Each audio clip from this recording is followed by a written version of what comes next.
मेरा बचपन जहाँ गुजरा सुगौली।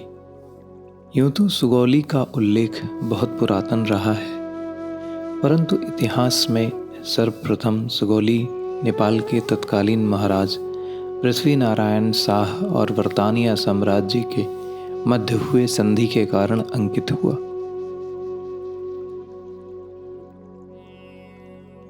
वर्तानिया और नेपाल के मध्य सीमा विवाद को लेकर हुए संघर्ष के पश्चात वर्तानिया जनरल ऑक्टरलोनी ने नेपाल के सम्मुख शांति प्रस्ताव का प्रारूप प्रथम बार 2 दिसंबर 1815 ईस्वी को रखा। दोनों ही पक्षों के हस्ताक्षर के पश्चात जिसको अंतिम रूप 4 मार्च 1816 को दे दिया गया। संधि की निशानी विश्व प्रसिद्ध युग्म पंचमुखी शिव मंदिर आज भी अपनी गौरवशाली अतीत की याद दिलाती है। संधि की याद में संधि स्थल पर यह मंदिर उसी वर्ष बेतिया के तत्कालीन महाराजा आनंद किशोर द्वारा स्थापित किया गया था। राजस्थान के खानों से खच्चरों पर लाद कर लाए गए कीमती पत्थरों से बना है यह शिवालय विश्व का अनोखा शिवालय है। यहाँ 2 शिवलिंग स्थापित हैं जो संधि का प्रतीक है। यह छोटा परंतु अत्यंत प्राचीन और सुंदर मंदिर आज का गंतव्य है।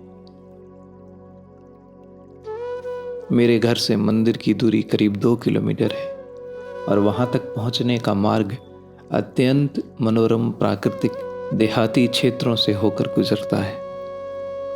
दूर दूर तक फैले गांव के खेतों के ऊपर बिछी हुई नर्म मुलायम धुंध पर सूर्य की प्रथम किरणें जब पड़ती हैं तब मानो ऐसा लगता है जैसे दूर दूर तक सुनहली चादर सी बिछी हो। इन्हीं कोहरों की स्वर्ण जटित चादरों पर फिसलते हुए हम मंदिर के सीमा क्षेत्र तक पहुंच जाते हैं। मंदिर के मुख्य द्वार पर ही संस्कृत में मंदिर का इतिहास एक पत्थर पर अंकित है।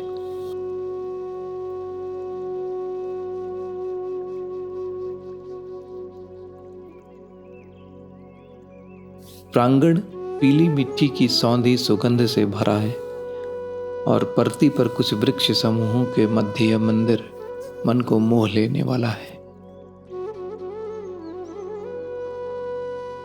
यह मंदिर युग्म पंचमुखी महादेव मंदिर के नाम से जाना जाता है। मंदिर पुरातन होने के कारण इसकी पिछली दीवार सीमेंट से बने 2 नई मजबूत ढलानों से प्रतिधारित है।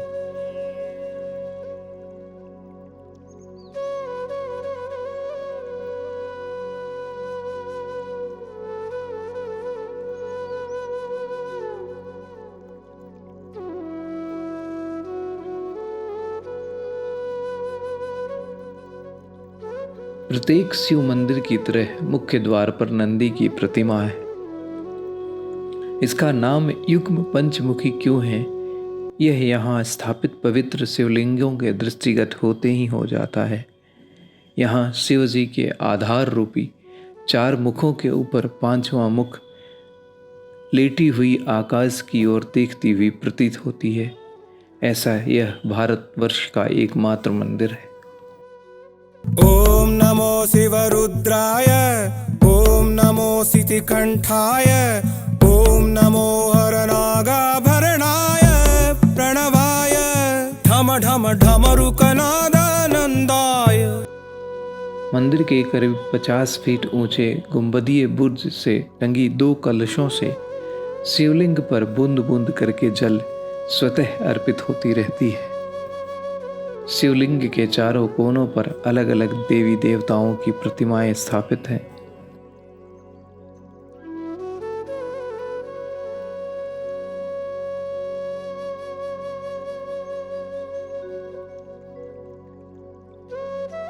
शिवलिंग के उत्तरार्ध शिव के चरणों में संगमरमर की छोटी सी नंदी की प्रतिमा है जो नंदी की सेवा भाव को दर्शाती है। प्रणवाय ढम ढम ढमरुकनादानंदाय। ओम नमो निठलाक्षाय, ओम नमो भस्मांगाय, ओम नमो हिमशैलावरणाय प्रमदाय धिमि धिमि तांडव केळीलोलाय। आज भी सावन मास में प्रत्येक सोमवार और महाशिवरात्रि को यहाँ एक भव्य मेला लगता है जो स्थानीय लोगों के आकर्षण और मनोरंजन का केंद्र होता है। मंदिर से बाहर निकलते ही बाईं तरफ 50 मीटर की दूरी पर सिकरहना नदी का छाड़न है। कभी यह मंदिर नदी के ठीक किनारे हुआ करता था।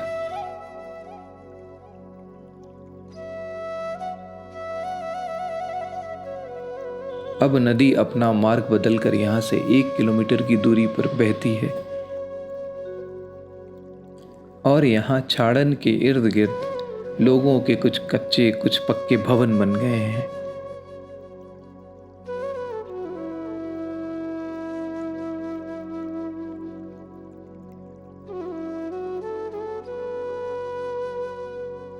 मुख्य प्रवेश द्वार से बाहर निकलते ही एक छोटा सा मचान है जो बेतिया महाराज के शासन काल में मंत्रियों और मुख्य अधिकारियों द्वारा मुनादी करवाने हेतु प्रयोग में लाया जाता था।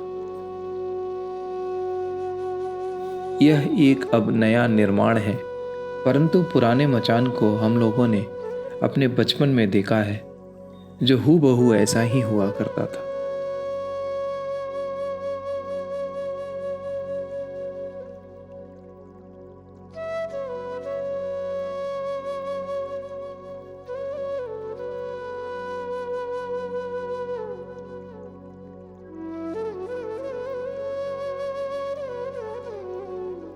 मार्ग में मंदिर तक पहुंचने से पूर्व ही बेतिया महाराज के द्वारा निर्मित बावड़ी है जो महारानी जानकी कुंवर द्वारा मंदिर दर्शन से पूर्व स्नान ध्यान के लिए प्रयोग में लाई जाती थी।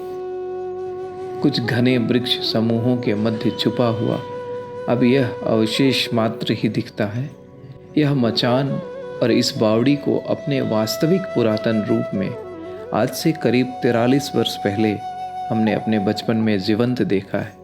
ऐसी अद्भुत मन मोह लेने वाली कलाकृतियाँ अब सिर्फ स्थानीय लोगों तक ही सिमट कर रह गई हैं। 200 वर्ष पुरातन इस मंदिर के दर्शन पाकर हृदय गदगद हो उठा और उन तत्कालीन कारीगरों के कार्य कुशलता के प्रति भी हृदय सम्मान और आदर भाव से भरकर आनंदित हो उठा।